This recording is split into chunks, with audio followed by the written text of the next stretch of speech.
하나님의 크신 은총이 오늘 이 시간에도 우리 가운데 함께 하심을 믿습니다. 2025년도 설날 연휴가 시작되었습니다. 금년설은 이 휴가 기간이 어마어마합니다. 우리 생애에 또 이렇게 긴 설날 휴가가 있을까 싶을 정도로 깁니다.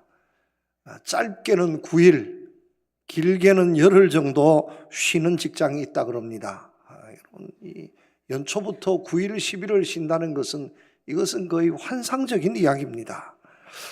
이런 생각이 듭니다. 나라가 이렇게 뒤숭숭한데 우리가 이렇게 연휴에 쉬어도 되나? 이런 설날 명절에 기분에 빠져도 되나? 하는 이런 생각도 해봅니다. 그러나 이제 그 설날이 시작되는 이제 첫날이 되었습니다. 근본 설날에도 여러분들 가정에 또 여러분들 바라고 원하는 모든 일들을 위해 하나님의 크신 은혜와 축복의 역사가 있기를 우리 주님의 이름으로 축복합니다. 어쨌거나 설날은 좋습니다. 설날은 기다려지는 날입니다. 어른들도 기다리고 아이들도 기다립니다. 여러분은 왜 설날이 좋습니까? 왜 설날을 기다립니까? 일하지 않고 쉬기 때문입니까? 아닙니다. 어떤 사람에게는 일하지 않고 쉬는 것이 좋지만 기업을 경영하는 사람 입장에서 보면 9일, 10일을 쉰다는 것은 이것은 최악입니다. 어떻게 회사를 경영하지? 앞이 캄캄해질 일입니다. 그러나 일하지 않고 월급 받는 노동자의 입장에서는 환상적인 일입니다. 누구에게는 좋지만 누구에게는 너무 힘든 일입니다. 세뱃돈 때문에 기다려진다는 사람도 있습니다. 또 어른들도 요즘은 세뱃돈을 받지 않습니까? 또 세뱃돈을 주어야 되고 이런데 어떤 손자 손녀를 많이 둔 장로님의 고백입니다. 설날만 되면 용돈이 그냥 지갑이 다 비어진다는 겁니다. 하필이면 왜 5만 원짜리 지폐를 만들어서 전에 만 원짜리 지폐 있을 때는 그래도 나았는데 왜 갑자기 신사임당 5만 원짜리 지폐를 만들어서 이것은 갑자기 인플레이션이 되어가지고 그런데 가만 생각하니까 거의 세계 모든 나라의 화폐 기준이요. 미국 같은 100불, 우리 돈으로 치면 14만 원, 15만 원 정도 됩니다. 여러분 10만 원짜리 지폐가 없다는 것을 감사하시기를 바랍니다. 10만 원짜리 지폐가 만들어지면 그때부터는 더 힘들어지는 겁니다. 그런데 우리나라의 한국은행에 좀 건의를 하고 싶습니다. 1,000원짜리 지폐나 만원짜리 지폐나 5만 원짜리 지폐나 색깔을 좀 똑같이 해줬으면 좋겠습니다. 왜냐하면 미국의 달러는 색깔이 비슷합니다. 그래서 확인하기 전에는 1달러짜리 지폐인지 10달러, 5달러짜리 지폐인지 100달러짜리 지폐인지 20달러짜리 지폐인지 눈으로 확인하기 전까지는 조금 차이는 납니다만은 색깔이 같은 계열로 비슷합니다. 그런데 우리나라는 완전히 다른 거예요. 저 멀리서 봐도 노란색이냐 배추색이냐 하는 것에 따라서 완전히 달라집니다. 그러다 보니까 이게 체면이 있고 해서 고액으로 가지 않을 수 없게 되어지는 겁니다. 그래서 사실은 이 세뱃돈 문화도 좀 바뀌어져야 되는 것이 맞는데 세뱃돈을 드려야 하는 어른들의 입장에서는 부담되는 것이 사실입니다. 우리 여기에도 많은 자녀들이 있지만 손자 손녀들 많이 데리고 온 분들은 아버지 어머니한테 세뱃돈을 그만큼 그 이상으로 드리고 가시기를 축복합니다. 그렇지 않으면 받는 것은 적은데 다 줘버리고 나면 어머니 아버지 몇 달 동안 굶을 수도 있습니다. 세뱃돈 때문에 기다려지는 것도 아니라 생각합니다. 귀성길 귀향길이 결코 만만치 않습니다. 요즘 교통편이 좋아지고 또 KTX 고속도로도 넓어지고 참 그 교통이 많이 좋아졌습니다만은 그래도 평소에 비하면 그 멀리 특히 서울에서 포항까지 오자면 쉽지 않는 길입니다. 그래도 기다려집니다. 고생스러워도 기다려집니다. 왜 그렇게 기다려집니까? 저는 그 이유가 하나라고 생각합니다. 보고 싶은 사람 볼 수 있기 때문입니다. 만나고 싶은 사람 만날 수 있기 때문입니다.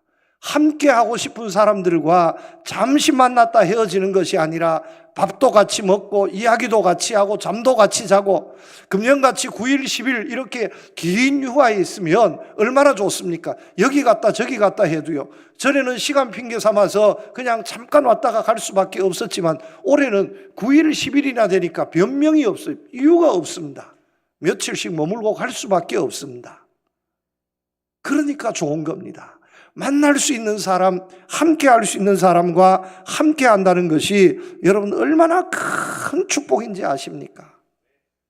손자, 손녀, 재롱도 한번 보고 싶고 손도 한번 만져보고 안아보고 싶고 여러분 이런 마음들을 다 가지고 있는데 평소에는 그것을 할 수 없었습니다. 그런데 이제 이 설날이 되니까 또 금년에는 이렇게 길게 하니까 원래 이 올해 금년에 정부에서 설날을 중간에 새카만 글씨를 빨간 글씨를 이렇게 바꾸어가면서 연휴를 길게 만든 것은 내수 진작을 위해서 그렇게 한 겁니다. 많이 쓰라는 겁니다. 그동안에 여러분 많이 벌으셨는데 많이 쓰라는 의미에서 그렇게 했는데 내수가 진작될 줄 알았더니만 휴일을 9일, 10일 하니까 지금 제일 붐비는 데가 어디냐? 인천공항이 제일 붐빈다는 거예요. 한번 보여주시기를 바랍니다. 어저께 사진입니다. 전부 외국에를 다 갔어요. 인천공항의 출국장에 길게는 4시간, 5시간 줄 서 있는 거 보십시오. 여러분, 저게 돗대기 시장이지 저게 공항이겠습니까? 그런데 여러분들 저기 안 계시고 여기 있음에 감사합니다. 축복인 줄 아시기를 바랍니다. 이 휴일을 길게 하니까 가까운 곳에 가지 않고 전부 유럽, 미국 이렇게 해서 내수진작하라고 했는데 더 효도도 했는데 오히려 이제는 더 볼 수 없게 되어졌습니다. 9일, 10일 그냥 아예 미국으로 유럽으로 떠나버린다는 거예요. 그렇게 많다는 감당할 수 없을 정도로 줄을 4시간, 5시간 서야 될 정도로 그렇게 많이 외국으로 빠져나가 버렸다는 겁니다. 올해 설날은 불행스럽게도 우리 성도님들 가운데 그런 분이 없어야 될 텐데 휴대전화로 세배 받을 분도 꽤 있으리라 생각합니다. 휴대전화 동영상 틀어놓고 우리 세배하겠습니다. 세배하고요. 카톡으로 세뱃돈 보냅니다. 하고 이렇게 인사를 대신할, 세배를 대신할. 그게 무슨 세배입니까? 세배는 그것이 세배가 아니라 그동안에 가까이 보지 못했는데 평소에 같은 공간에서 같이 있으면서 손을 맞잡고 안부도 묻고 따뜻한 온기도 느끼고 사랑도 나누고 정도 나누는 것, 이것이 세배요. 이것이 설날인데 금년에는 정부에서 잘못 생각한 것 같습니다. 이렇게 힘들고 어려운데 휴일을 길게 줬더니만 외국으로 그렇게 많이 빠져나가 버렸다는 거예요. 아마 100만이 넘게 110만, 140만 이 정도 지금 외국에 출국하는 것으로 이렇게 통계가 보고되고 있습니다. 여러분, 함께하는 사람과 함께해야 할 사람과 함께한다는 것, 내가 정말 보고 싶은 사람들을 보고 손을 맞잡고 또 이야기하고 정을 나눌 수 있다는 것, 우리 사람으로 살면서 이보다 더 큰 축복이 없다는 줄로 믿으시기를 바랍니다. 화려하고 좋은 음식이 아니어도 또 대단한 부귀영화를 누리지 못했어도 그러나 함께해야 할 가족과 내가 함께할 수 있습니다. 어머니 아버지와 함께할 수 있으며 자녀들과 함께할 수 있습니다. 이것이 큰 축복이라는 겁니다. 근본 설날에는 이런 은혜와 축복을 누리는 여러분들 되시기를 우리 주님의 이름으로 축복합니다. 저는 신앙생활도 마찬가지라고 생각합니다. 우리 신앙생활에 가장 큰 기쁨이 있으면 여러분 무엇이겠습니까? 내 기도를 들어주셔서 하나님께서 기적과 같은 은혜를 베풀어 주셨습니다. 그것도 물론 좋습니다. 하나님께서 내게 정말 물붓듯이 은혜를 부어주셔서 정말 상상할 수 없는 부귀영화를 내가 누리게 되었습니다. 권력도 얻었습니다. 물질도 얻었습니다. 건강도 얻었습니다. 하나님의 크신 은혜를 생각하니까 예수 믿은 것이 너무 행복합니다. 좋습니다. 그것도 이유일 수 있습니다.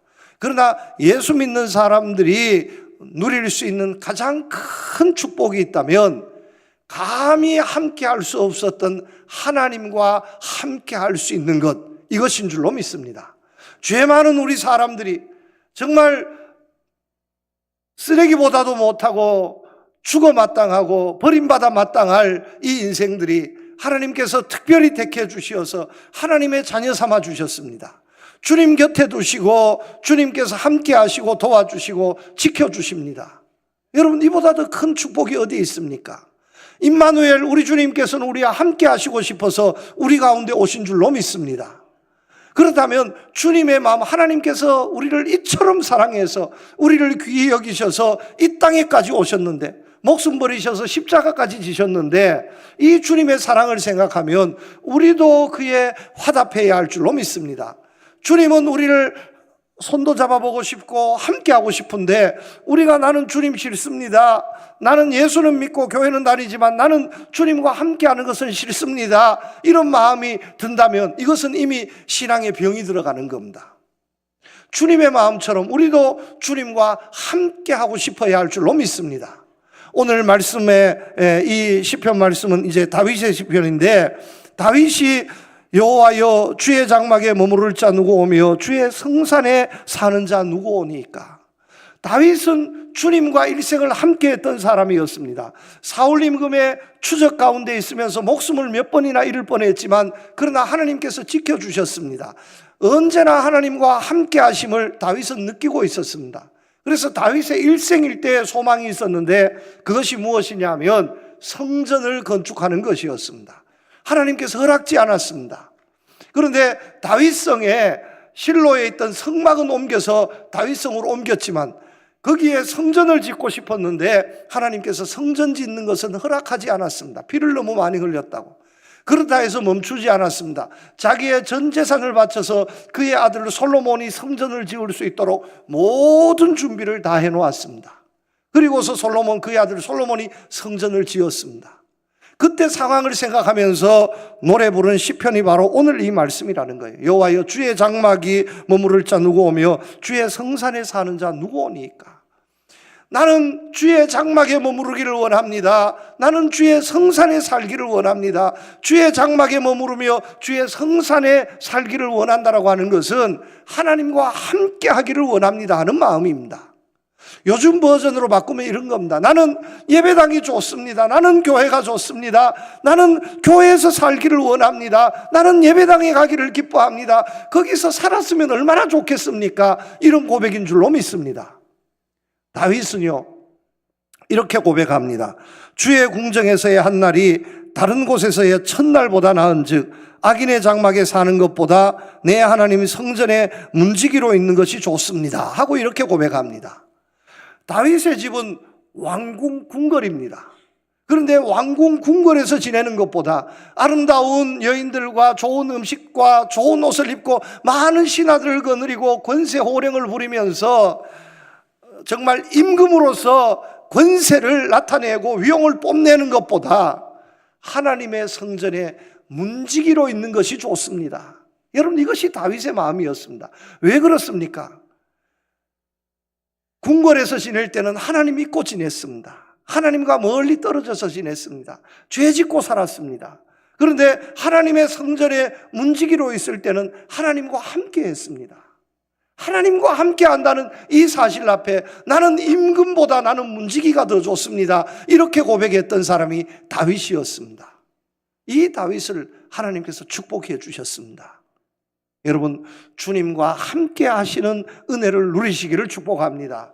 내가 오늘도 이 자리에 이 주의 성전에 나와서 주님과 함께 주님이 기뻐하시는 이 예배를 드릴 수 있다는 것, 정말로 귀한 일이요 은혜요 축복인 줄로 믿으시기를 바랍니다.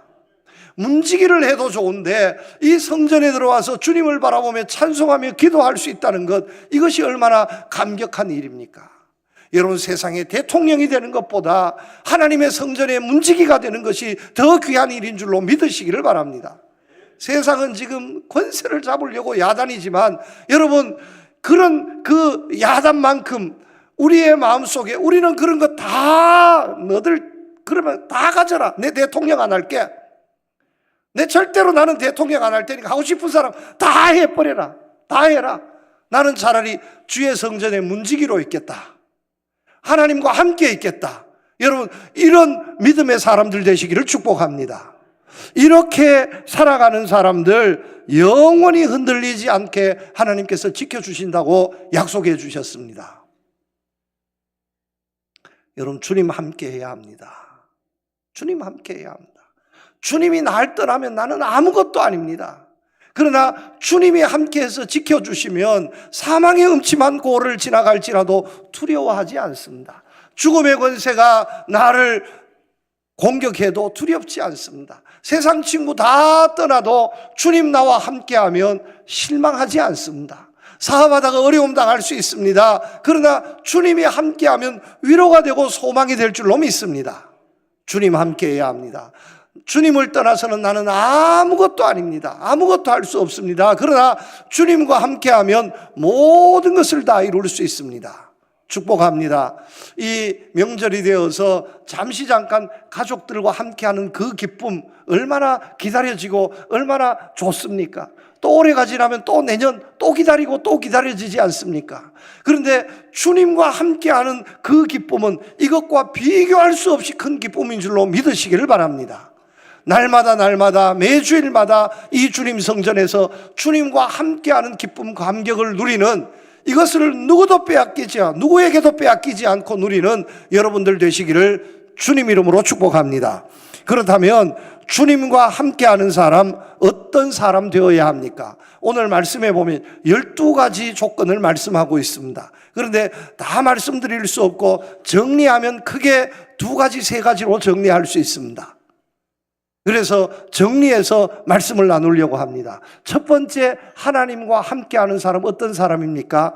하나님을 인정해야 합니다.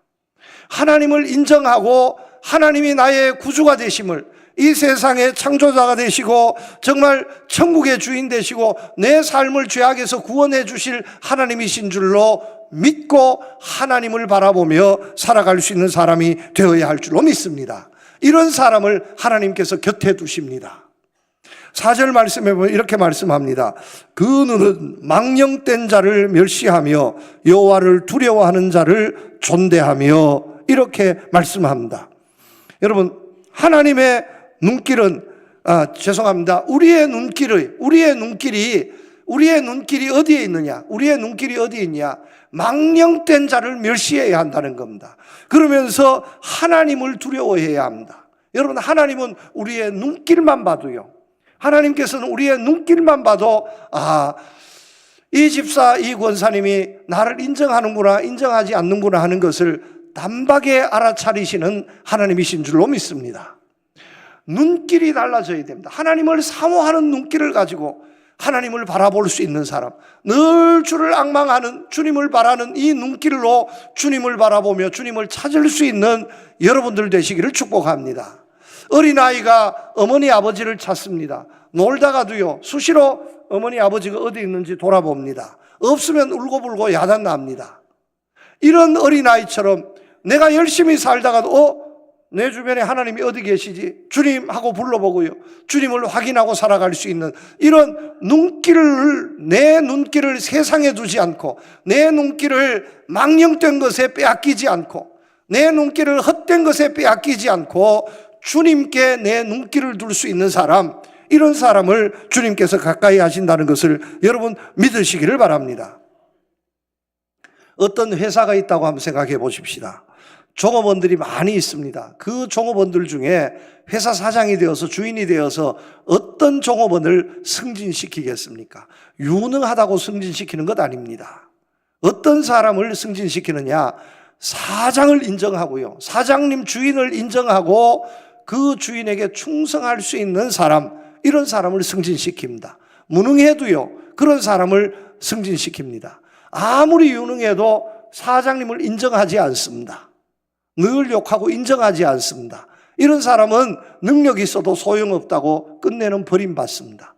그러나 좀 부족해도 사장님을 인정하고 사장님을 따르는 그 사람을 자기의 신복으로 두고 요직에 앉추고 승진시켜 줍니다. 하나님의 은혜 축복도 마찬가지입니다. 여러분, 세상적으로 똑똑하고 세상적으로 지혜 있고 능력 있고, 여러분, 이런 사람이 하나님의 은혜 축복을 받는 것이 아닙니다. 내 마음에 내 눈길을 어디에 두고 살아가고 있느냐? 오늘도 내가 세상의 헛된 것에 내 눈길을 두고 살고 있냐? 아니면 정말 주님을 바라보며 살고 있냐? 하는 이것에 따라서 하나님의 은혜와 축복의 강도가 달라진다는 말씀입니다. 여러분, 내 마음, 내 눈길을 어떤 순간에도 주님께 둘 수 있기를 축복합니다. 하나님을 인정해야 합니다. 여러분, 하나님을 인정하는 것이 얼마나 귀한 일인지. 여러분, 어떤 선교사님이 열대지방으로 사역을 떠났답니다. 그곳에 가면 열대지방이어서 과일이 풍성하겠거니 이렇게 생각했는데, 과일은 아주 높은 산 험한 곳에만 있고 그들이 살고 있는 평지에는 과일이 별로 없더라는 겁니다. 그래서 그 원주민들이 정말 어렵게 살면서도 뭐 농사도 지을 줄 모르고 뭐 약간 게으른 것도 있지만 농사도 지을 줄 모르고 그 험한 곳에 배고프면 과일을 따러 높은 산에 오르는 모습을 보면서 이것은 도저히 안 되겠다. 내가 이 농장을 만들어서 파인애플 나무도 심고 또 바나나 나무도 심고 이렇게 해서 농장을 만들어서 이들에게 공급시켜 줘야 되겠다 하는 생각을 가지고 땅을 샀습니다. 그리고 교인들, 원주민들을 동원해서 과일 나무를 심고 이렇게 해서 가꾸었습니다. 한두 해가 지났습니다. 이제 파인애플도 막 익어가고 바나나도 익어가고 너무너무 좋았습니다. 이 열매를 따서 이제 우리 교인들, 이 동네 사람들과 함께 나누어 먹어야지 이런 생각을 하고 있었습니다. 그런데 어느 날 아침 깨어보니까 세상에 파인애플이 다 없어져 버리죠. 바나나가 다 없어져 버린 겁니다. 수소문을 해보니까 누가 따갔냐? 그 교회 교인들이 다 따먹었다는 거예요. 그리고 동네 사람 데려와서 다 따먹어버렸다는 겁니다. 목사님이 얼마나 괘씸한 생각이 드는지 다 불렀습니다. 그러면 안 된다고, 그것은 도둑질이라고, 절대로 안 된다고 얘기하니까 이 사람들이 딱 쳐다보더니만 선교사님 나라에서는 그게 법일지 몰라도 우리나라는 다릅니다. 우리나라는 어떤 법이 있냐 하면 어떤 과일나무든 어떤 곡식나무든 심은 사람이 따먹게 되어 있습니다. 심은 사람이 따먹습니다. 그래서 우리가 함부로 따먹은 게 아니라 내가 심은 거 따먹었습니다. 아니, 이거는 아니라고. 당신들이 심었지만 내가 땅을 사고 내가 돈을 들이고 임금 다 주고 심었지 않냐고. 그러니 내 것인데 아니라고. 그 돈은 받았지만 그래도 우리나라에서는 심은 사람이 따먹게 돼 있다고. 우리도 따먹을 권리가 있다고. 딱 잡아 떼더라는 거예요. 그래서 이 말로 안 되겠다, 도저히 안 되겠다 해서 철조망을 사서 울타리를 크게 둘러싸고 이제는 안 들어오겠거지 했는데 그 다음날 또 들어와서 또 다 따먹어 버렸다는 거예요. 철조망도 안 되니까 이제는 아예 셰파트 개를 풀어다. 이제는 개 물어라. 이제 들어오면, 이제 밤에 들어오면 다 물어 뜯어라 하고 개를, 싸나운 개를 몇 마리 풀어놨는데 어떻게 하든지 개를 풀어놓아도 또 들어와서 또 다 따가더라는 거예요. 얼마나 실망이 되는지 방법이 없습니다. 그래서 이렇게는 내가 도저히 시험 들어서 선교사 못하겠다, 너무 실망 들고 안 되겠다 해서 그냥 갈 수는 없고 하나님께 기도하고 내가 간도해야 되겠다, 때려쳐야 되겠다 생각하고 높은 산에 올라가서 작심하고 기도했다는 거예요. 하나님, 도저히 내가 실망돼서 안 되겠습니다. 내가 이들을 어떻게 내가 복음을 전하고 이랬는데, 내가 저들 주려고 내가 이렇게 다 키웠는데 이렇게 도둑놈 심보를 가지고 딱 잡아 떼고 너무너무 실망이 되고 이들하고 전도하고 싶지 않습니다. 하나님, 나 이제 선교사 때려치우랍니다. 이렇게 해서 막 울고 막 하나님을 기도하는데 하나님께서 이제 음성을 들려주시더라는 거예요. 야, 선교사야, 그거 따져보면 네 게 아니고 내 거 아니냐? 그건 너 거 아니야, 내 거야. 그리고 너가 그랬잖아. 그 마을 사람들 주려고 심었다며. 그런데 그들이 가져갔는데 뭘 그리 속상해하냐? 원래 주려고 했던 사람 그들이 따먹었고 너 거도 아니고 내 건데 너무 그렇게 실망하지 마라. 이런 하나님의 음성을 듣고요, 크게 회개가 되더라는 겁니다. 하나님, 내가 잘못했습니다. 내가 다시는 내가 그러지 않겠습니다 하고 회개의 기도를 하고 내려왔다는 거예요. 마을로 내려와서 이제 마을 그 사람들을 다 불러 모았답니다. 여러분, 내가 잘못 생각했습니다. 내 것인 줄 알았는데 내가 기도하는 중에 음성을 들었는데 내 것이 아니라 하나님의 것이야. 하나님의 것입니다. 하나님의 것인데 이제 내 것이 아니니까 하나님의 것이니까 여러분들이 이제 따먹고 싶은 대로 마음껏 따먹으십시오. 울타리도 걷고 개도 다 드리겠습니다. 이렇게 했습니다. 그런데 그 다음날 일어나 보니까 하나도 안 따먹고 그냥 있더라는 거예요. 그 다음날도 일어나 보니까 누구도 범접 안 하고 그대로 있더라는 거예요. 막 과일이 익어서 썩어가는데도 손도 안 대더라는 거예요. 그래서 어떤 일인고 싶어서 또 불렀습니다. 왜 안 따먹냐고, 따먹으라 하니까 왜 안 따먹냐고 그러니까 그 교인들 하면 그 마을 사람들이 하는 말이 선교사님 거여서 따먹었는데 하나님 것이라면서요. 우리가 어떻게 하나님 것을 도둑질할 수 있습니까? 하나님 것은 우리가 손을 못 댑니다. 이렇게 하더라는 거예요. 그래서 이 선교사님이 야, 나보다 이 사람들이 더 믿음이 더 좋다. 여러분, 하나님을 인정해야 합니다. 우리가 예수 믿는다는 것이 뭡니까? 하나님을 인정하는 겁니다. 범사에 하나님을 인정하는 거예요. 여러분, 우리가 하나님의 도우심이 없으면 살 수 없습니다. 하나님께서 생명 주셔서 오늘도 우리에 이렇게 살고 있습니다. 내가 가진 모든 지혜, 내가 가진 모든 물질, 내가 가진 모든 권세, 나의 나된 것은 모든 것이 다 하나님의 것인 줄로 믿습니다. 이런 마음을 가지고요, 하나님을 인정하는 여러분들 되시기를 축복합니다. 그리고 내 눈길을 망령된 데 두지 마시고 분명히 하나님께 두고, 나의 하나님 대신 하나님께 두고 살아갈 수 있는 여러분들 되시기를 축복합니다. 두 번째, 하나님이 함께 하시는 사람, 어떤 사람들이냐 하면 사람들과의 관계가 원만한 사람이어야 합니다. 오늘도 말씀하고 있습니다. 정직하게 행하며 공의를 실천하며 그 마음에 진실을 말하며, 이렇게 말씀하고 있습니다. 세상 사람들과 관계 속에서 이런 마음을 가지고 인정받아야 한다는 겁니다. 아, 이 사람은 정말 정직한 사람이야. 이 사람은 정말 진실한 사람이야. 이 사람은 정말 의로운 사람이야. 이렇게 인정을 받을 수 있어야 한다는 겁니다. 이것이 굉장히 중요한 것은, 왜냐하면 세상 사람들은 하나님을 볼 수 없습니다. 누구를 통해서 하나님을 봅니까? 먼저 믿는 우리를 통해서 하나님을 봅니다. 유유상종이라고요. 친구를 보면 그 친구를 알 수 있다고 예수님께서는 나의 친구라 하셨습니다. 여러분, 하나님은 우리의 친구라 했습니다. 그러니 세상 사람들은 하나님을 볼 때 누구를 보고 보느냐? 교회를 보고, 먼저 믿는 우리 성도들을 보고 하나님을 판단합니다. 우리가 좋으면 하나님도 참 좋은 분입니다. 그런데 세상 사람들이 보았을 때 우리가 나쁘면 하나님도 참 나쁜 분입니다. 그렇게 볼 수밖에 없습니다. 왜냐하면 하나님을 직접 볼 수 없기 때문에. 그래서 하나님은 어떤 사람을 가까이 두시느냐? 그 사람 때문에 하나님께서 영광 받으실 사람들을 가까이 두십니다. 그 사람 때문에 하나님께서 욕을 본다면 하나님께서 버리신다는 겁니다. 하나님의 역사에, 전도에도 도움이 되지 않고 하나님의 존재에도 도움이 되지 않고 이 사람이 있음으로 해서 하나님 앞에 더 큰 피해가 되고 욕이 된다면 하나님께서 그 사람을 멀리 하신다는 말씀입니다. 그래서 세상에서도 인정받을 수 있는 사람, 세상 사람들이 존경할 만한 이런 사람을 하나님께서도 기뻐하시고 가까이 두신다는 말씀입니다. 여러분, 축복합니다. 그 사람 때문에 나도 예수 믿어보고 싶다, 그 사람 때문에 나도 교회 다니고 싶다는 여러분들 되시기를 축복합니다. 우리 교회 성도님들 가운데서는 한 분도 나는 그 사람 생각하니까 교회 가기가 딱 싫어진다고, 교회를 왜 가냐고, 아무개 그 사람 보라고, 예수 믿는 사람들이 다 그 모양인데 왜 내가 교회 가겠냐고, 안 간다고. 여러분, 이런 분은 한 분도 없기를 주님의 이름으로 축복합니다. 어떻게 세상 사람들에게 인정받을 수 있습니까? 여러분, 하나님에게 인정받기 위해서는, 앞서도 말씀드렸습니다, 하나님께 인정받기 위해서는 제일 중요한 것이 우리의 눈길입니다.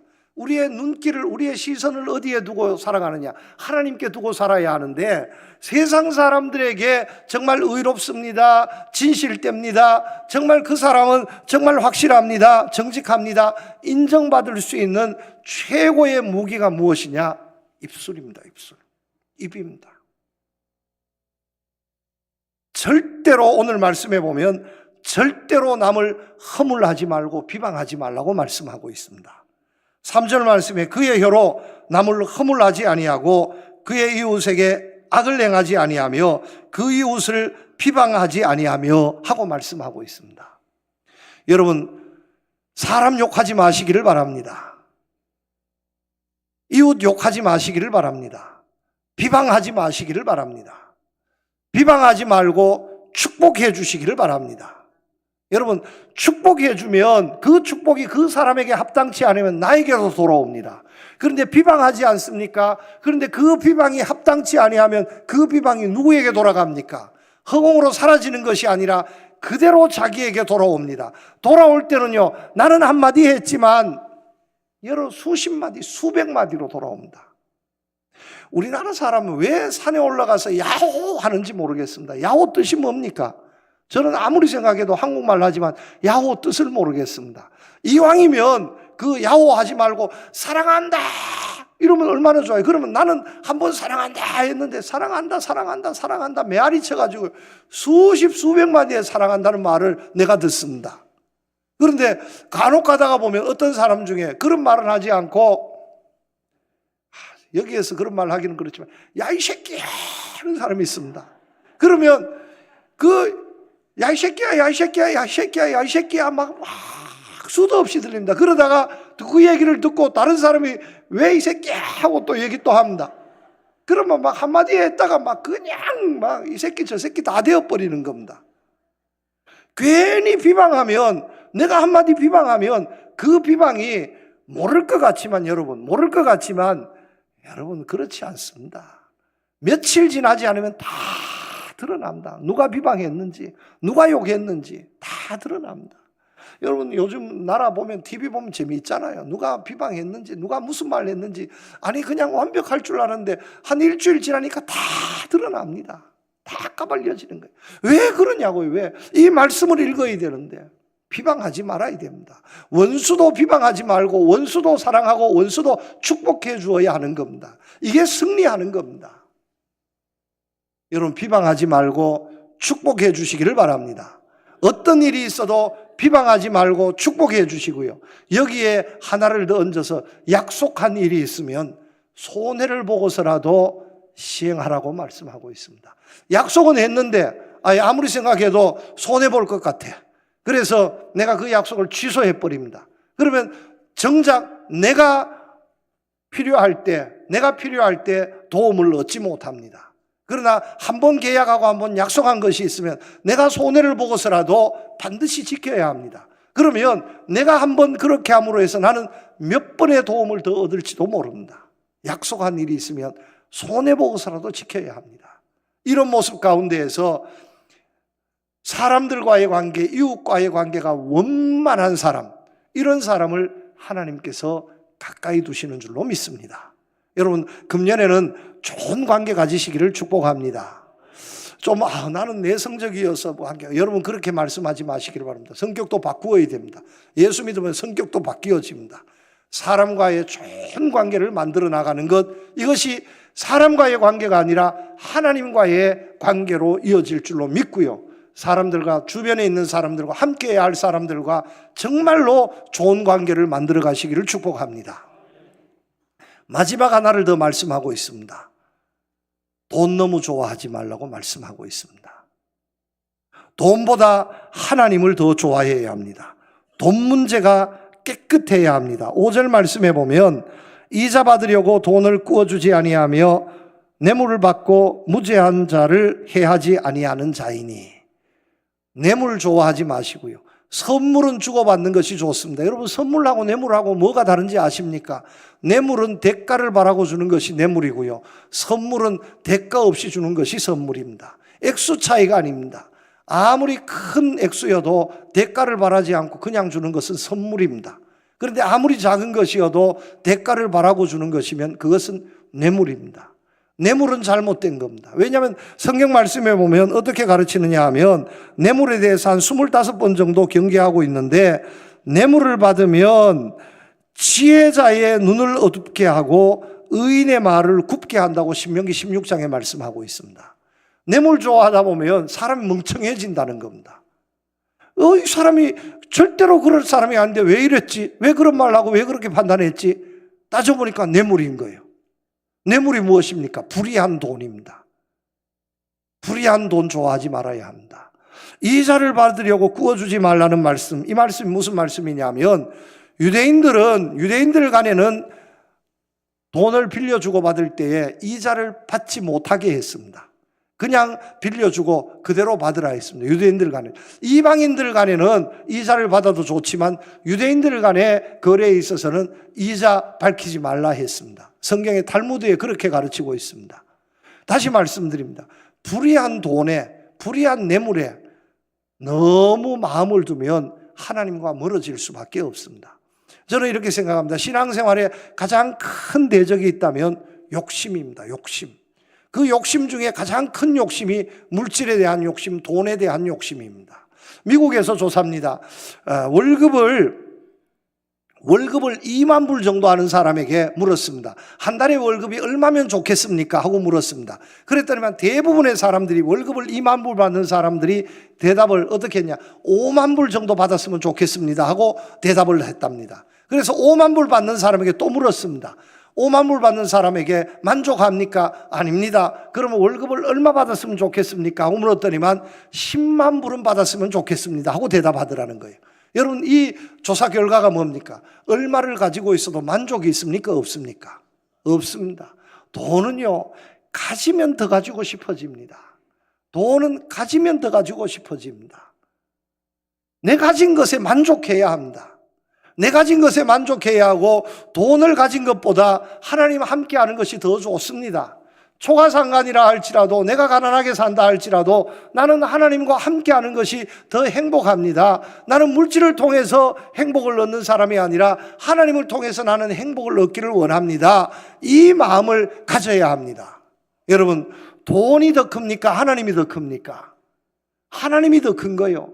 돈과 하나님은 비교할 수 없는 겁니다. 돈은 사람이 만든 거지만 하나님은 그 모든 것을 만드신 분이 하나님이십니다. 돈은 얻고 하나님은 놓쳐버렸습니다. 인생의 실패자가 됩니다. 그런데 돈은 잃었지만 하나님은 얻었습니다. 여러분, 인생의 결코 실패자가 아닙니다. 때가 되면 내가 잃어버린 것보다 더 많은 것을 회복할 수 있습니다. 우리는 욥기서를 통해서 이 사실을 분명히 알 수 있습니다. 여러분, 축복합니다. 돈보다 하나님을 더 좋아하시기를 축복합니다. 불의한 돈에 내 영혼을 팔지 마시기를 축복합니다. 그래서 하나님과 함께해서, 여러분, 하나님과 함께하면 영원히 흔들리지 아니하겠다고 하나님께서 약속해 주셨습니다. 하나님께서 지켜주신다는 말씀입니다. 이 은혜와 축복을 누리는 여러분들 다 되시기를 주님 이름으로 축복합니다. 하나님 아버지, 감사합니다. 하나님과 함께하는 사람 되게 하여 주시옵소서. 하나님과 함께 한다는 것이 쉬운 일은 아니지만, 그러나 내 영혼 내 마음을 다해서 하나님과 함께하는 우리 성도들, 우리 교회가 되어서 하나님께서 지켜주시고 축복해 주시어서 영원히 흔들리지 않은, 누구도 손대지 못하는 든든히 서가는 우리의 삶 되게 하여 주시옵소서. 예수님 이름으로 기도드립니다. 아멘.